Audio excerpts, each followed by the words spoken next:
They say the sharpest blade in the world is not the sword of a warrior. It is the razor of a wicked man who smiles while cutting your hair. And in the village of Asantamanso, everyone feared one man more than diseases, more than drought, more than spirits in the forest. They feared Korantang the barber, the man whose razor drank more than hair. In the golden heart of Asantamanso stood a tiny mud hut with a red flag outside. No one needed to be told what it was. That was where Korantang, tall, bony, with eyes like burning charcoal, spent his days sharpening his razor on a smooth stone. The razor was thin as moonlight and sharp as truth. People whispered that the blade was not ordinary. They said Korantang had signed a blood pact with a forest spirit in exchange for power. Whoever he shaved lost more than hair. They lost memories, luck, strength, and sometimes life. But fear made people obey him. Every 6 days, Korantang would strike his gong, tong, tong. And every male in the village, young, old, and even visitors had to report for a haircut. Anyone who refused mysteriously fell sick the next dawn. The village chief tried to stop him, but Korantang shaved him and the chief forgot his own name for 7 days, so he was left alone. A new family arrives one Harmattan morning. A widow named Mama Bina arrived with her 3 children. Ya, brave and stubborn Ebo, quiet but wise out of woe, their little sister, fast like lightning. They came from a far village, running from their own troubles. When they heard of Korantang the barber, Ya clenched his fists. We did not escape danger only to kneel before another monster, he muttered. But the villagers warned him, do not provoke the barber. His blade listens. His blade obeys. Yal only smiled. His smile held secrets. The first encounter 6 days later, the gong rang. Yal marched to Korantang's hut. Barber grinned when he saw him. New boy, he hissed. Sit. Ya sat. But while Korantang shaved him, Ya admired the razor. Your blade, he said boldly, is too sharp for a mere barber. Korantang froze. Where did you learn that? He growled. Ya only smirked and said, a blade like this belongs to someone who fears losing power. No one had ever spoken to Korantang like that. Korantang finished shaving him with a trembling fury. As Ya left, the barber whispered an ancient curse and blew it toward Ya's back. That night, thunder cracked, the wind howled, and Ya screamed in his sleep as shadows crawled around him. Die. But something strange happened. Ya did not fall sick. He did not lose strength. The curse bounced off him like rain on stone. The barber was shocked. The barber makes his move the next day. Korantang appeared at their compound. He stared at Ya with cold eyes. You're not ordinary. I don't like mysteries I did not create. Mama Bina stepped forward. You will not touch my son. Oh? Korantang sneered. Every head belongs to my blade. He raised the razor. But Ebo threw ashes in Korantang's eyes, and Ya pulled their mother into the room. Korantang roared in anger. You cannot hide. Your heads are mine. He stormed away, and the wind behind him smelled like iron and darkness. The villagers watched from afar. Fear returned to their bones. Something terrible was coming.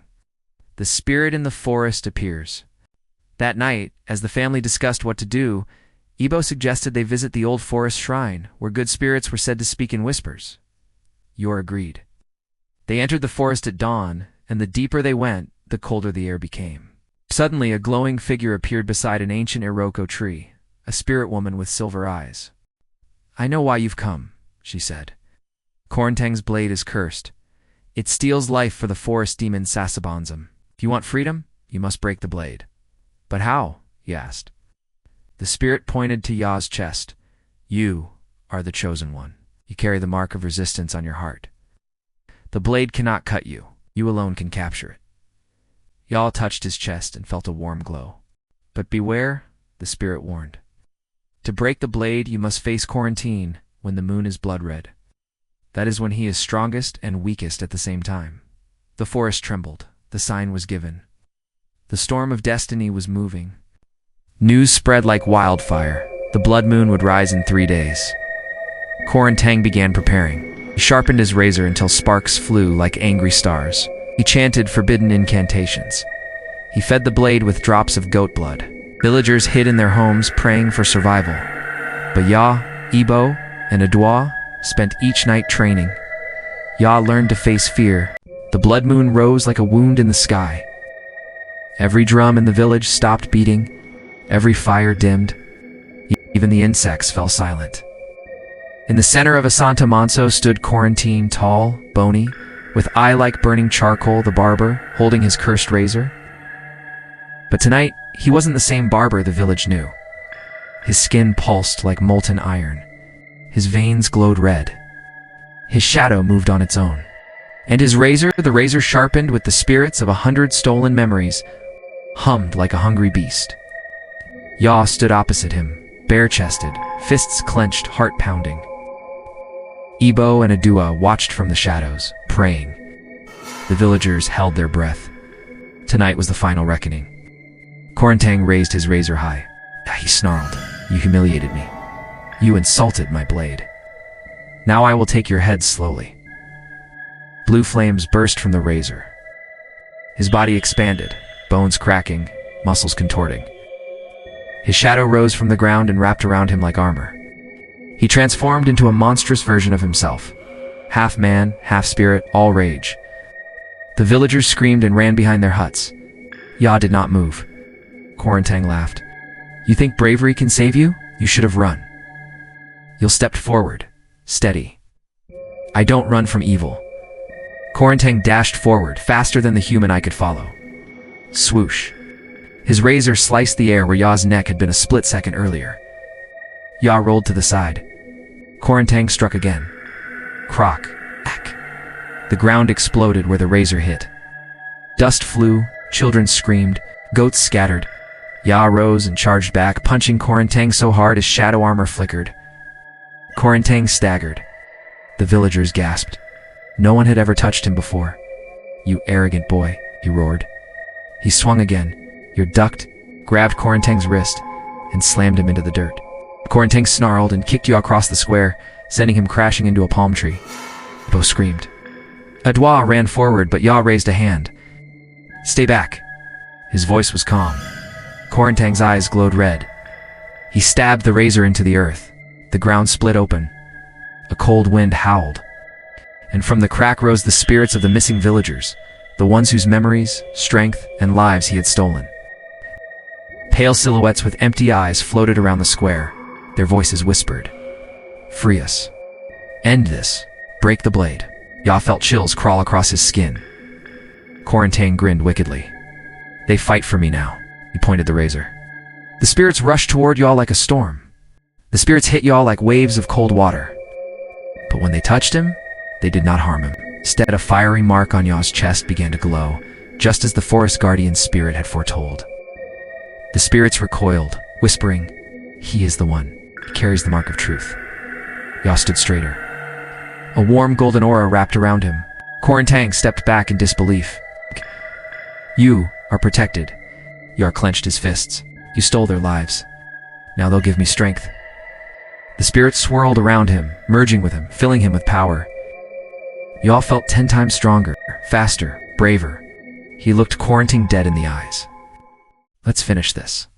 Ya dashed forward, faster than Korantang expected. Boom. He slammed into Korantang, tall, bony, with eye like burning charcoal, sending him flying across the square. Korantang recovered midair, flipping like a demon, and landed on his feet. "This is no ordinary fight," he hissed. "You challenge a man who made a pact with the ancestors of darkness." He charged. Ya leaped. Their fists collided. Thunder exploded in the sky. The ground shook.